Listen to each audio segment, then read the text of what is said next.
Welcome to the Cohort Sisters Podcast, where we give voice to the stories, struggles, and successes of Black women and non-binary folks with doctoral degrees. I'm your host, Dr. Jamakola, and today I am joined by Dr. Tiffany Wiggins.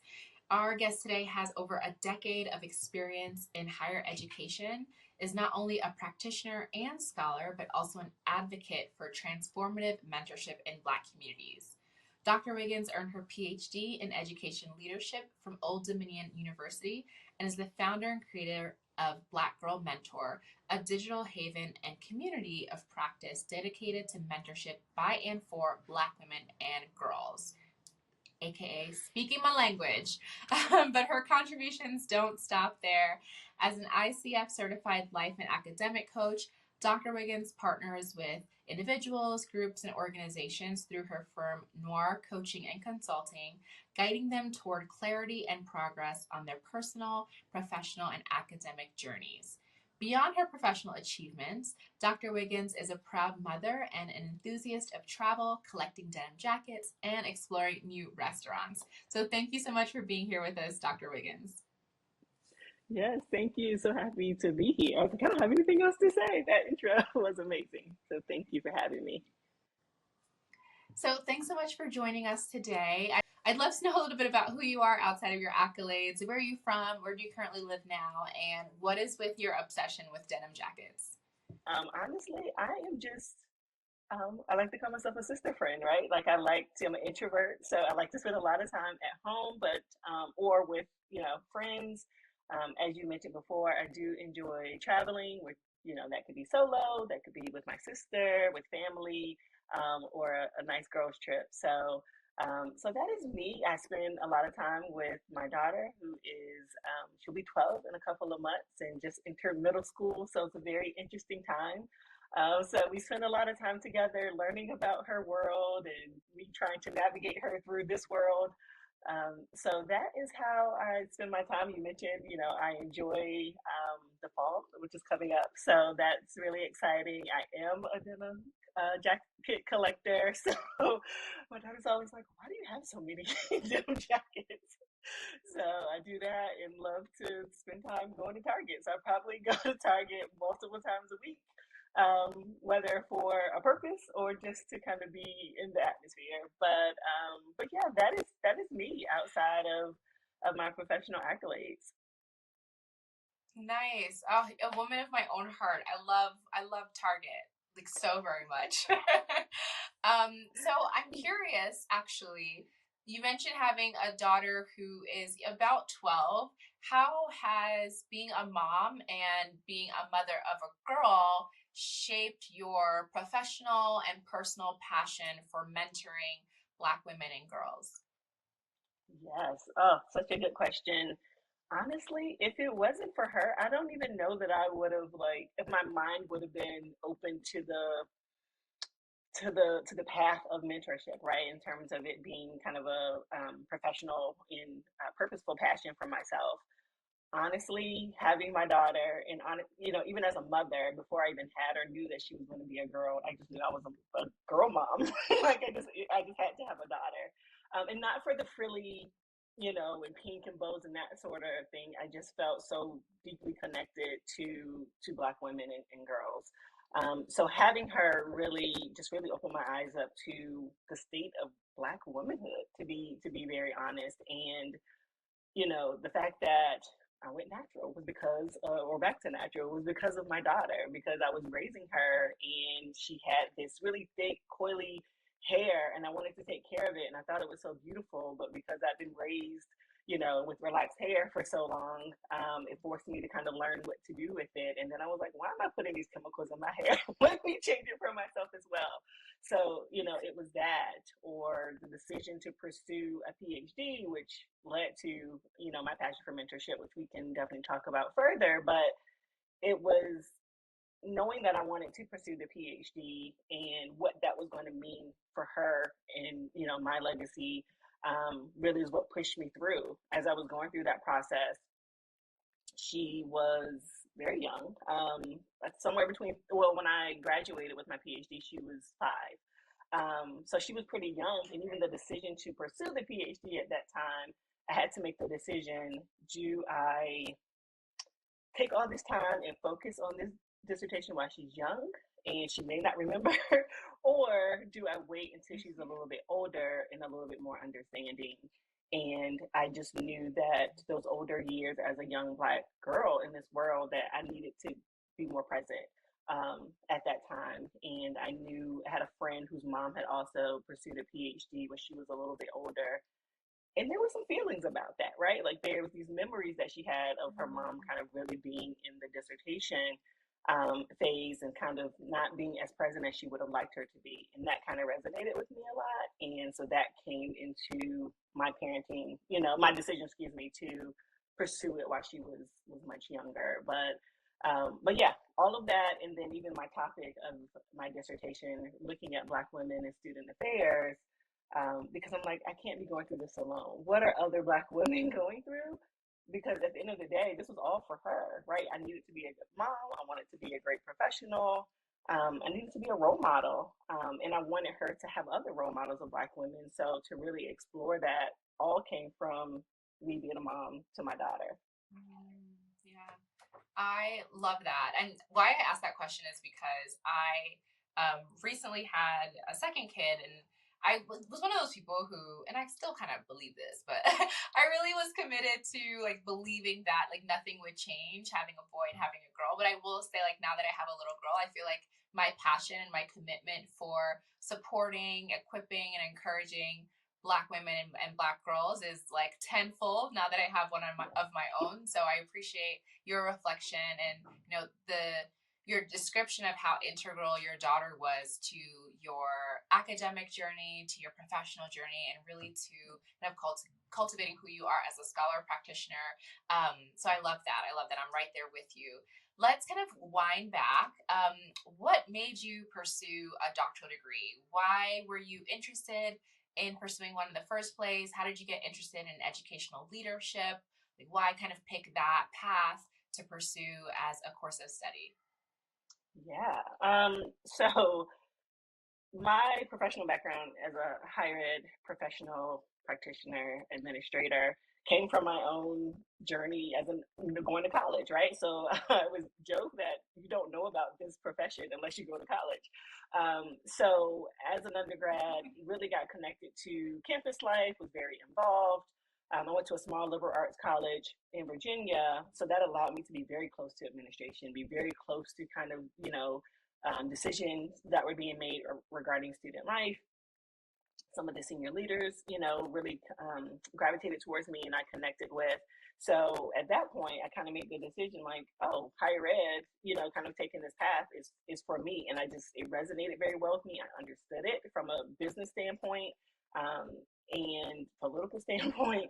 And so that was just something that I naturally gravitated to. And I think once you're in that environment and not looking at it from the lens of a student, but from, an administrative standpoint, like I said, a political, social, all of these contexts coming together, pursuing the PhD or getting a terminal degree just seems like something you're supposed to do, right?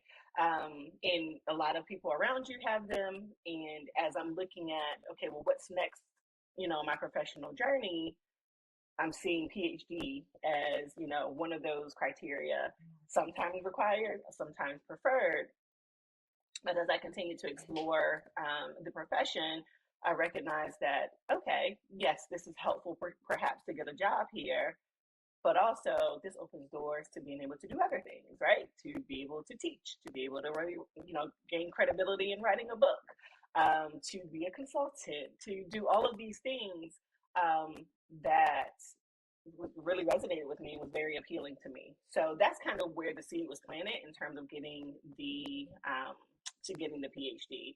Initially, so my master's degree is actually in human resource development, because at that point I wasn't quite sure if higher ed was the path for me. I knew I loved it, but no one outside of higher ed understood it.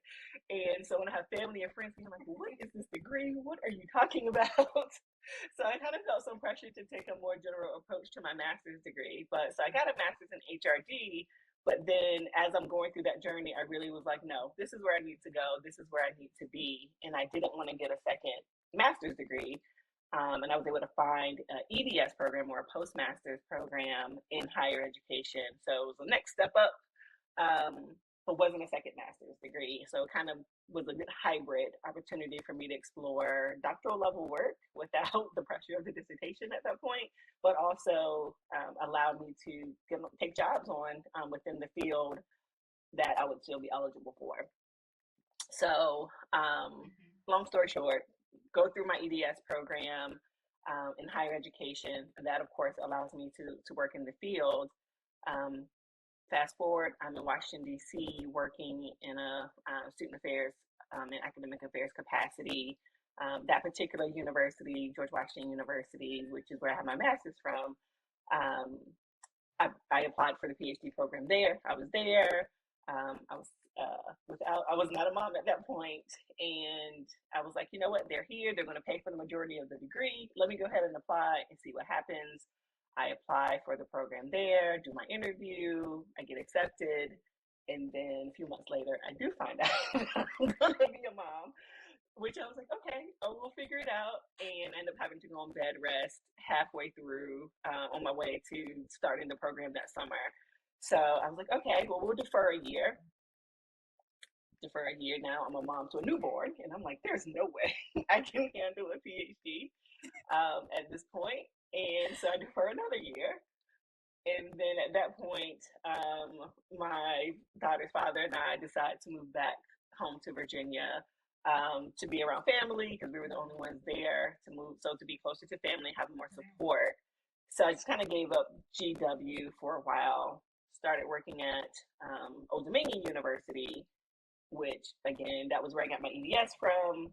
I learned that I was able to transfer a lot of those credits into the PhD program. They were going to pay for some of those credits. So I said, okay, once I kind of got my bearings in my new position, being back home, I went ahead and applied again to that program, got in, and it was kind of, game on from there. Yeah. Wow. Okay. What a journey. What a journey. I'm curious. Okay, so because I always find it interesting when I speak to people who work in higher ed and then pursue a doctoral degree, because I think sometimes the thought process around like which schools to go to is oftentimes it can be really embedded into like, I work here and so I'm gonna go here because they're gonna pay for me. Correct. And like they also have a really good program, so that's like definitely part of it as well. But was there a part of you that kind of felt, was there ever a part or ever a moment where you kind of felt like, okay, I got pregnant, I had to defer another year, like let me just like never mind, kind of like what made you continue with the idea and with the dream to pursue the PhD even after a couple of pauses? Let me call them pauses, not interruptions, but pauses to what you thought the journey was going to look like. Definitely. That's a great question, and definitely a pause. I think once I made up my mind that I was going to pursue a PhD, then I was going to do it by any means necessary. And I think there were other factors that I had to consider to determine when that was going to happen. So I mentioned before the age of my daughter, having support, geographic location, program. And I was lucky to, be accepted into two great programs, even though they were the institutions in which I was working at that particular time. Because to be honest, if it wasn't a great program, even if I was working there and if it was cheaper, I probably wouldn't have applied, right? I probably would have waited into a better time or figured out, what made more sense.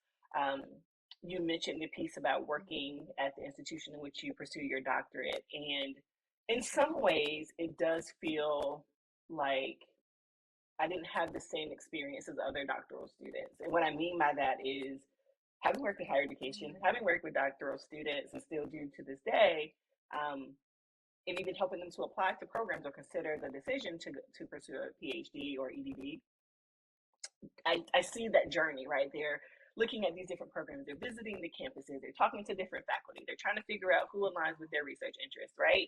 And for me, I didn't necessarily have that same experience because it was so tied to, like I said, those factors that I mentioned before. I feel like it all worked out in the way it was supposed to, but sometimes I do wish I had that experience. So yeah, in some ways, the pause is, I kept going because I knew I wanted to, but luckily, by some sort of, I don't know, divine alignment, it all came together the way it was supposed to. Yes, awesome. So let's talk about your time in the program. What was your experience with finding mentors, both faculty mentors and peer mentors? Yes. So again, journey was a little bit different because I was working there too. So a lot of, especially the faculty within the program, I kind of knew them from a professional standpoint. Like, I worked within student affairs, the higher ed program, or the educational leadership program, worked very closely together. So I was very connected to the faculty in that way. And then also because I completed the EDS there too. So some of those faculty were still there, and I had relationships and knew them from before. So there was this, kind of pseudo faculty mentorship that would happen, but more so from like, I know you and we want to make sure you get through this program. I think where the mentorship really came in for me, it came through me, I was for me and through me. I had connected when I worked at George Washington University. I got connected to a faculty member, administrator. I would consider her really my first kind of mentor professionally, Dr. Joelle Carter, Davis Carter. And she just really took me under her wing, and not in the sense of like, let me help you with this dissertation, but let me open you up to all the pieces of being a Black woman, doctoral, PhD holder.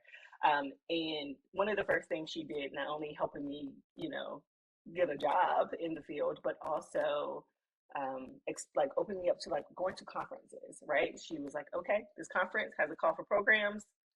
I've been going to this conference forever. I've been, presenting here, but come on, we're gonna do it together. I'm gonna let you take the lead. Like, and it was just so magical. And I was like, oh, like I just never even would have thought to do that. And ironically enough, our first presentation together was about being a Black woman in the doctoral journey. And I continued to present on that topic for many conferences thereafter. So that was really who kind of started, like, opened my eyes up to what mentorship for Black women in this space looked like for me. She did not work at Old Dominion, which is where I was working and pursuing my PhD at the time. She was very much connected to people at ODU, but for what it was is that she really poured into me in who I was becoming, as an academic, as this professional, as this PhD holder. So that is where it started. And then I also had other Black women in my life who I was kind of, now that I was like opened up to the idea of mentorship, there were other Black women around who also was like, oh, like, noticed that they were pouring into me in two different ways. And to know, I think also because I was working full time, I was in this PhD full time, I was the mother of this young child. I don't know that my eyes were always super open to what was happening around me. So when I had these moments where I'm like, oh, this Black woman is like asking me about like how things are going or how they can support me, I started to see mentorship for what it was. And it was honestly through those interactions, and some negative ones too, if I'm going to be very transparent, where there was some opportunity where I felt like there were some Black women who probably were in a position to support me, and chose not to, or didn't for whatever reason. So all of those experiences together really kind of pushed me to want to explore mentorship for Black women even more. And then for me also to be more of a mentor, an intentional mentor, not only to, like, the younger students out on the campus, or younger graduate students, but to my peers. So I just kind of started to embrace that and become very aware of what it means to be a mentor, especially a peer mentor, to my colleagues, to my friends, and then that kind of again poured into my dissertation topic. So I think it's really interesting that your really strong experiences with Black women mentors and some of the experiences that you had where you expected maybe or anticipated mentorship and didn't receive that kind of mentorship shaped your research and professional and personal interest in Black women's mentorship and mentorship of Black women and girls. I'd love to know, especially since you started kind of so early in your doctoral journey, studying the topic and presenting on the topic, can you talk about what your dissertation ended up being, and then how your dissertation study informed the work that you continue to do today? Yes. So, as I mentioned before, going through all of these life events, right?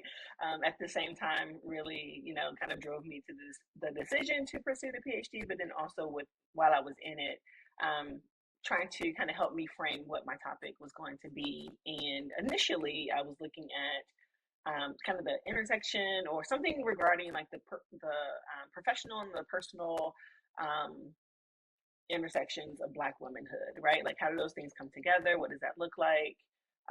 Actually, no, it was about women of color. That's what it was. And my committee said, no women of color. That's too much. Pick a side, essentially, right?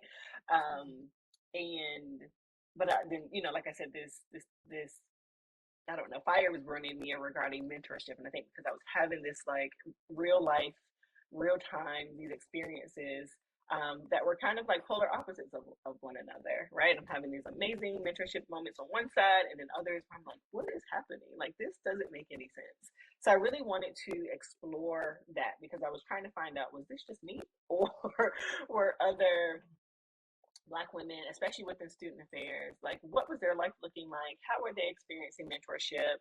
And that is what led to my dissertation study, which was, this is a mouthful, but my title is An Interpretive Phenomenological Analysis of the Lived Experiences and Mentor Relationships of Black Women Student Affairs Administrators. So long story short is I was exploring what the lives and the mentor relationships of Black women who work in student affairs, what did that look like? And of course, I knew my own personal experience, but I really wanted to find out what did that look like for others, for my colleagues, for people who worked at other institutions. So that is what I ultimately ended up studying, and through that study, learned that yes, there were some of the participants who had very similar experiences as myself, and then others, of course, that looked a little differently. But some of the themes that came out of that exploration was that I think a couple that stand out the most was this idea of being this hyper awareness of self.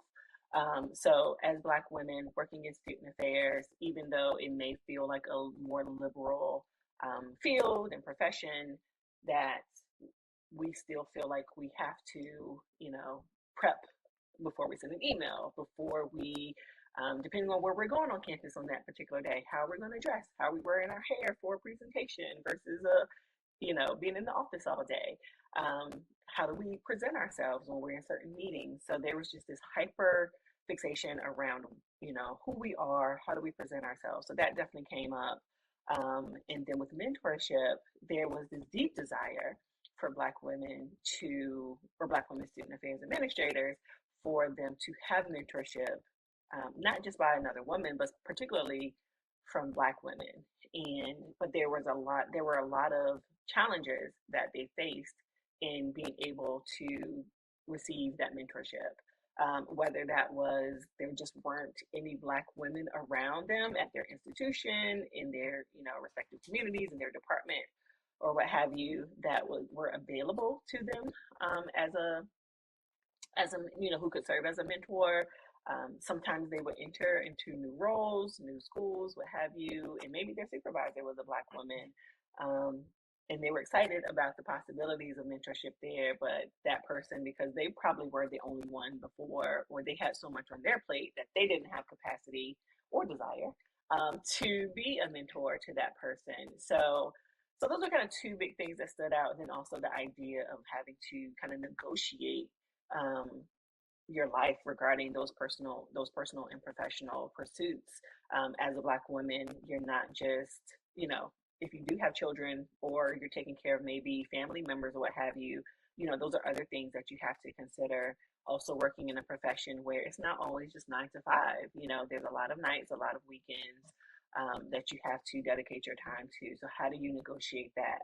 or being connected to your community where, maybe you are the parent on the block where all the kids come to after school, or your child is, um, you know, part of the football team and you're the team mom or whatever, right? But there was always feeling like there's this negotiation of time, but also the desire to pursue these professional goals, but at what cost? So some of those things came out of the research, but of course the piece regarding mentorship really stood out to me because it provided some validation that I was not going through it alone, but that there were so many Black women who were just kind of getting through the day, getting through the academic year, just kind of getting on to get on, and not really recognizing that there was, um, the opportunity and there were these benefits of mentorship that they weren't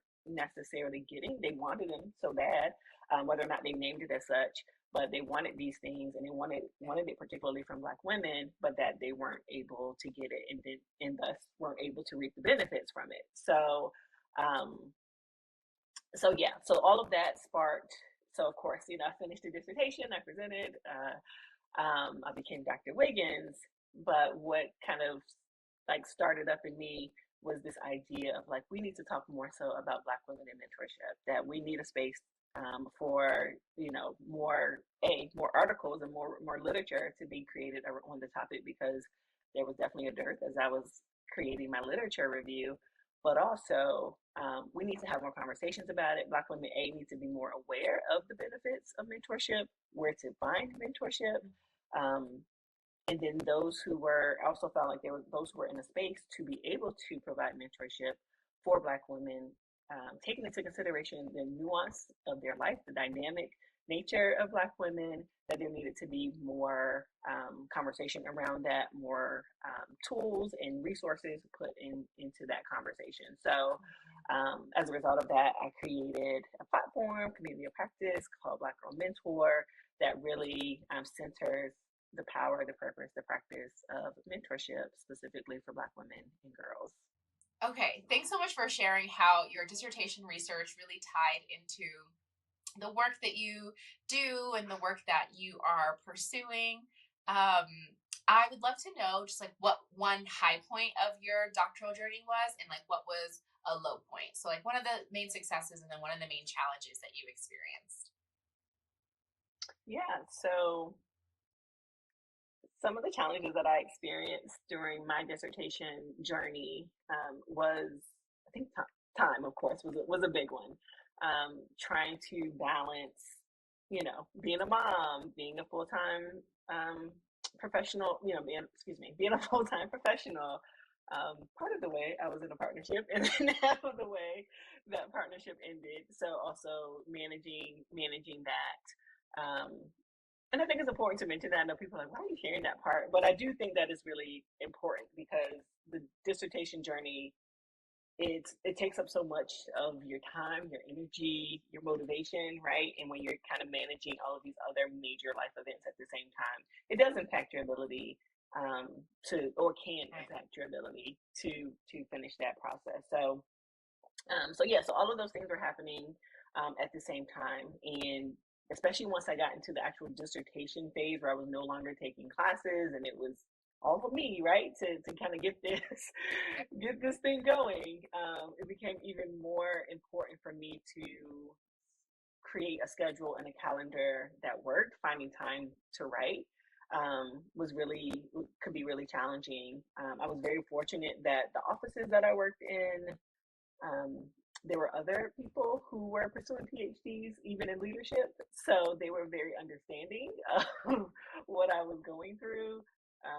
I knew the work that I was doing very well, so I was very efficient with getting my work done. And then if I needed to take some time off to go write or go to the library, I would take advantage of that. But I would say time definitely, or managing time, was definitely a big challenge. And then also feeling present for my daughter, who, like I mentioned before, was pretty young at the time.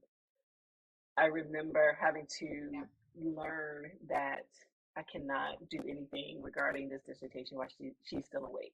Um, when she was younger, I would think, oh, okay, she's like watching a movie or she's watching a show. I can get a few pages written.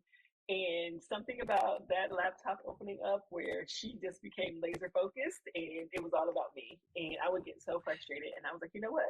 It's not worth it. It's not worth getting frustrated. She's a baby, so let's just reorganize. So when she's awake, then we're present. When she goes down to sleep, then that is when you do your work. And that's kind of how I had to do it. Just to, again, make sure I was being a present mom, but also getting my work done. So those are probably the biggest challenges. In terms of my committee, I would say I had a pretty great committee.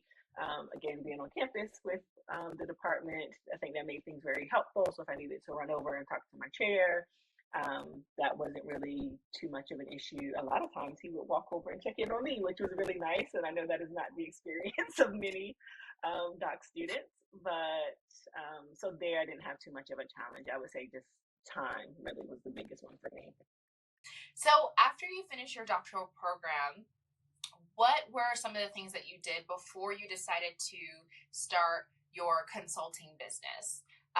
And I'm asking because, we've had workshops in the Cohort Sisters community before, and there are lots of people who are really interested in consulting and interested in coaching, and really being able to use their research and scholarship in other ways. And so I would love if you could just share a couple of the steps that you took to create your coaching and consulting business.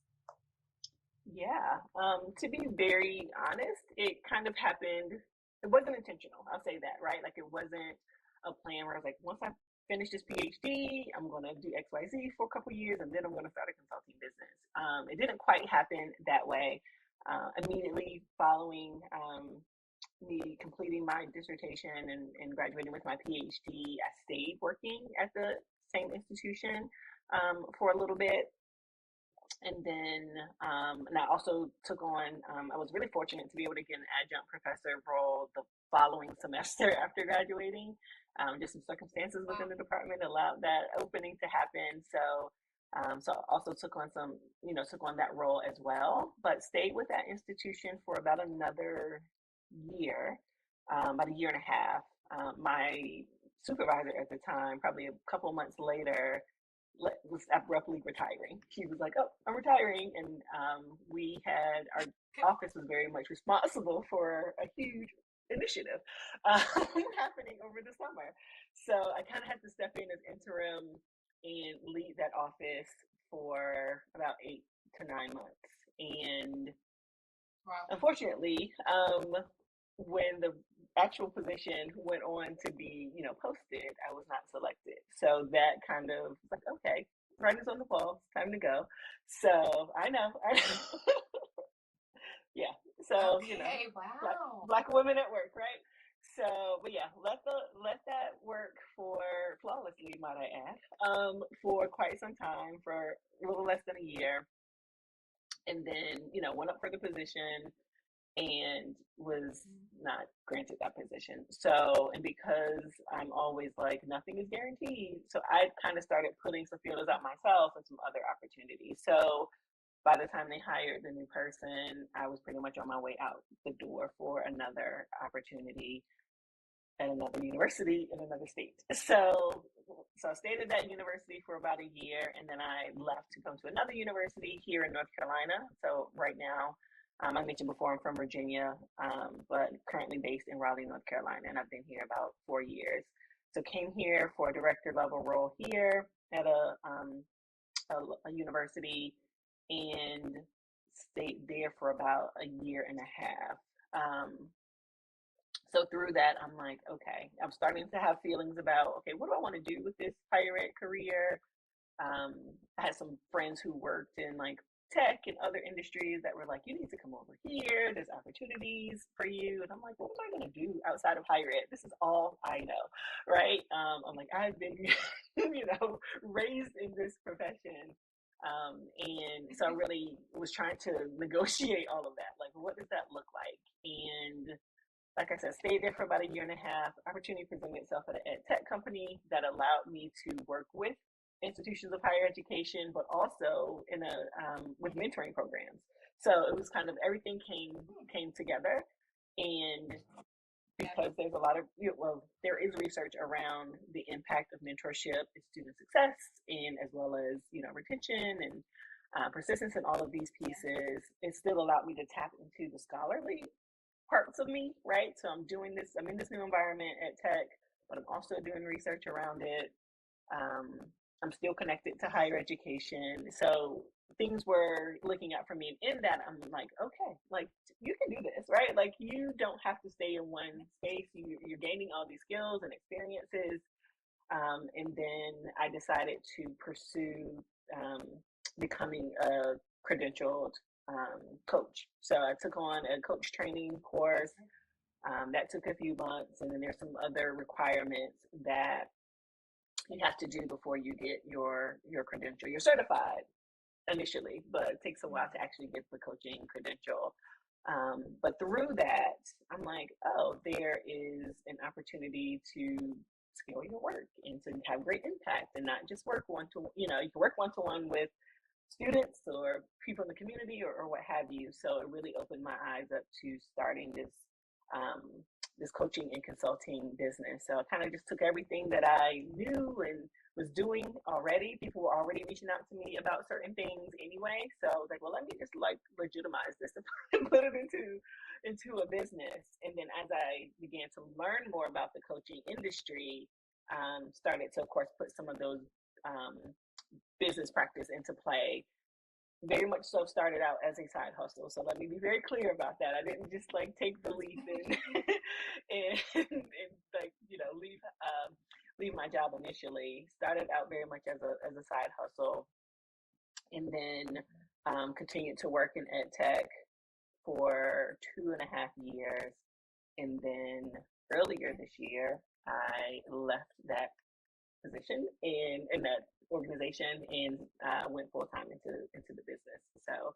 So that's kind of how that journey was. A little bit of a winding road, but all things lead to greatness, I guess.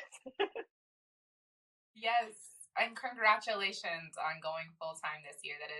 I feel like that's so many people's dream, or it's a lot of people's dream, and to be able to actually realize it and to do so in a way that to me felt really organic. Like the journey was, pieces just kind of built upon each other, despite the very shadiness of you not getting that position. But it was all for the better because Absolutely. You're now able to do your own thing and to use your scholarship and your research and your expertise in the way that you want to, and not in the way that someone else wants you to. So I'm glad everything worked out.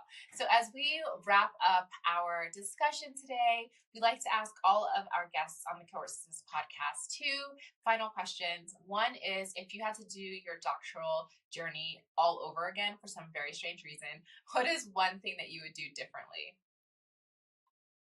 Yeah. Probably wouldn't think I would say this, but I would hire an editor. And I know that sounds very small and like, what? But even in all the life experiences that was happening and kind of, pushing me one way or the other, I honestly wouldn't take that back. Like, I think that was what I needed at the time. But when I think back to, that time, it would be hire an editor. And the reason why I say that is because there's a typo on my first page of my dissertation, and it drives me bonkers anytime someone tells me, I read your dissertation, which is such an honor, right? Like, I get these emails every now and then or text messages, and people are like, oh my God, I came across your work. And it's so great. But then in my mind, I'm like, did they see the typo? Like, so, of course, I looked over it a million times. But when you're looking at the same words all the time, you miss things, right? And I had other people look at it too, but for whatever reason, of course, once it was published, I go back and look through it, and it, is staring at me in the face. So all that to say, invest in an editor, so that you don't have to. Then you have to have that experience that I'm having, and that also means don't go looking at my dissertation to find the typo. Well, if it makes you feel any better, my dissertation also has typos in it. And I actually I not only have a typo, I have a sentence that like just doesn't finish. It just like ends midway. It makes no sense whatsoever. So I completely feel you. But you know what's most important is that it's done. It's done. It was behind us, even if it's not perfect. But yeah, I also have, my dissertation is riddled with typos, and like I don't know what page that sentence is on. No one else has talked about it, but I know there's a random unfinished sentence. Yeah, no one's said anything to me either. But I know. But yeah. Okay, but so we are both doctors, so yeah, we're good now. We are, and that is what matters. At the end of the day, that is all that matters. So what is one final piece of advice that you have for current or prospective Black women and non-binary folks who are working on getting their doctoral degree, thinking about getting their doctoral degree? What's one last piece of advice that you have for them? Yeah, this may sound very cliche, but I wholeheartedly believe, please know your why before taking on this decision. The doctoral journey is arduous and it's long and it's purposeful, of course, right? But it takes up so much of who you are and who you are to your family, to your community, and it has to be a very intentional decision. And so, because I want a doctor in front of people to call me doctor, or because I don't know, like just know like why you are doing it, and not think about the kind of superficial reasons why someone may want a PhD or EDD or doctoral degree.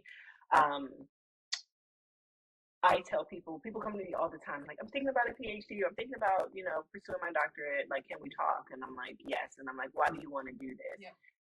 And especially because a lot of people are coming from the higher ed field where it feels like this natural, this is what I'm supposed to do sort of thing. And the reality is that in terms of needing a PhD in many fields, it's not necessary, right? Like, just be very, so if it is pertinent to your field, then yes, I get it. Like, you have to do what you have to do. But being mindful of that. And I think it's important to really consider that, because again, it's taking time from yourself, it's taking time from your family, perhaps your children. I always say, if someone is partnered, like, talk to your partner about that decision, because it's going to affect them just as much as it affects you. If your children are old enough and to understand, talk to them as well about how their life is going to change too while you're going through this, and that you're going to need support through that. So ensuring that you have the support through that. But it is not a small decision to make. It is huge, and make sure that you can kind of be able to identify what is the end goal of me getting this PhD. I find a lot of times, particularly for Black women, as we all know, the statistics say, Black women are the most educated, and that's a great accolade to have and statistic. However, a lot of times that is kind of tied into, I hate to say it, but trauma, right? Like, because we don't want to feel like we, no one can take it away from us, or we have to prove ourselves over and over again, right? And if that's kind of what is at the core of your decision, then I just ask that you really think through, why am I doing this? Because you are enough just as you are, and if you pursuing a PhD is for someone to validate that in you, then like it's really not worth it. So that would be my last thing. My last piece of advice regarding, particularly for prospective doctoral students, like, really think through, why am I doing this? Wow, such great advice. Thank you so much, Dr. Wiggins, for joining us on the Cohort Sisters Podcast, for sharing your journey to the doctoral degree, and for giving, especially as you mentioned, for prospective students, or even students who are kind of early on in the journey and kind of thinking through, why am I here? Make sure that you actually take the time to figure out why you're pursuing your doctoral degree, and make sure that you're doing it for the right reasons. I think that is completely invaluable advice. So thank you so much again for sharing your story and your journey with us. Of course. Thank you for having me. It's so great to be here.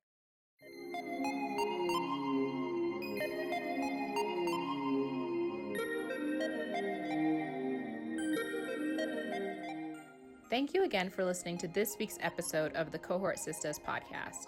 If you are a Black woman interested in joining the Cohort Sisters membership community, or you're looking for more information on how to support or partner with Cohort Sisters, please visit our website at www.cohortsisters.com.